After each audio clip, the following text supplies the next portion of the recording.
আজকে একটি অত্যন্ত গভীর শোক সংবাদ নিয়ে আপনাদের সামনে হাজির হয়েছি। প্রিয় দর্শক, আসসালামু আলাইকুম। কেমন আছেন বন্ধুরা?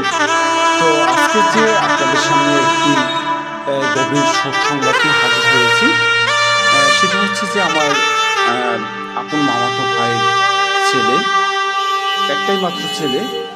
তিনি পৃথিবীর সকল মায়া ত্যাগ করে সবাইকে ছেড়ে চিরদিনের মতো এই পৃথিবীর মাটি থেকে চিরবিদায় নিয়ে চলে গেলেন। তো দর্শক, আসলে আমি যে আজকে আপনাদের সামনে ভিডিওটি নিয়ে হাজির হয়েছি, এটি হচ্ছে পশ্চিম কাকরাবনিয়া, মির্জাগঞ্জ থানার ৫ নং কাকরাবনিয়া ইউনিয়নের যে পশ্চিম কাকরাবনিয়া ১ নম্বর ওয়ার্ড রয়েছে, সে ওয়ার্ডে তার বাড়ি। তো আজকে সে সবাইকে কাঁদিয়ে চলে গেলেন, আর কখনোই আমাদের মাঝে ফিরে আসবেন না। এই বাচ্চাটি